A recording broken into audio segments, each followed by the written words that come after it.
Welcome to Trendy Flicks, your ultimate destination for the latest in movies, TV shows, and streaming trends. Subscribe now and stay ahead of the entertainment curve. Harris-Trump showdown, presidential race rocked by second assassination attempt with 50 days until election.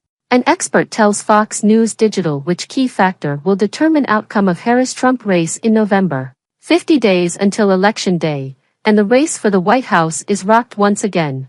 2 months after former President Donald Trump survived an assassination attempt at a rally in western Pennsylvania, the Secret Service opened fire while Trump was playing golf at one of his courses in southern Florida to prevent what appeared to be a second assassination attempt against the former president. After decades without an assassination attempt against a sitting president or major party presidential nominee, for the second time this summer, the nation has narrowly avoided a tragedy of gigantic proportions that would only further deepen the nation's already firmly cemented polarization. Nothing will slow me down. I will never surrender, the former president vowed in a fundraising email to supporters on Sunday, following the incident. A top Trump ally, Representative Elise Stefanik of New York, argued in a statement that, as Americans, we must unite behind him in November to protect our republic and bring peace back to the world. It is way too early to gauge whether the latest incident will impact the race between Trump and Vice President Kamala Harris to succeed President Biden. The only thing that is certain is that the time left in the 2024 campaign is fleeting. Harris emphasized that the clock is ticking, as she called on supporters at a fundraiser on Saturday to volunteer and mobilize their friends to vote. Please join our teams in our battleground states and help register folks to vote.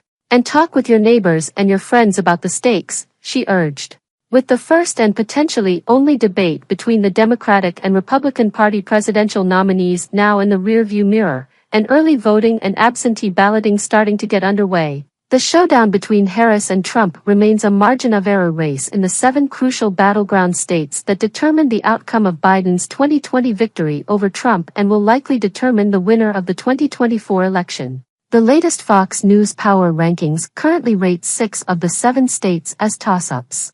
Those states, Pennsylvania, Michigan, Wisconsin, Georgia, North Carolina, Arizona, and Nevada, have seen the bulk of the campaign traffic from the Democratic and GOP tickets and are the battlefields in the ad wars between the two sides. I think this is going to be a turnout exercise. Whoever does a better job of turning out their voters in those 7 states will win, veteran Republican strategist Nicole Schlinger told Fox News. Harris's campaign, touting an historic 24-hour haul, last week showcased their fundraising prowess by hauling in $47 million in the immediate aftermath of the debate. The money raked in by the Harris campaign was the latest sign of the vice president's surge in fundraising in the nearly 2 months since she replaced Biden atop the Democrats' 2024 national ticket. 50 days is a lifetime in politics, but today I'd much rather be Kamala Harris than Donald Trump, longtime Democratic strategist Joe Caiazzo, a veteran of multiple presidential campaigns, said. I think the enthusiasm remains overwhelmingly with the Democrats, but there's still a lot of work to be done. The Harris campaign highlights that it is investing much of its fundraising dollars into its grassroots outreach and get-out-the-vote efforts, noting that it is putting its resources into reaching the voters who will decide the election. The large ground game operation, originally constructed when Biden was the nominee, according to the campaign, includes over 312 offices and more than 2,000 staff in the key battlegrounds coordinated between the presidential campaign, the DNC, and state Democratic parties. In a straight Harris campaign and the DNC comparison to the Trump campaign and the RNC,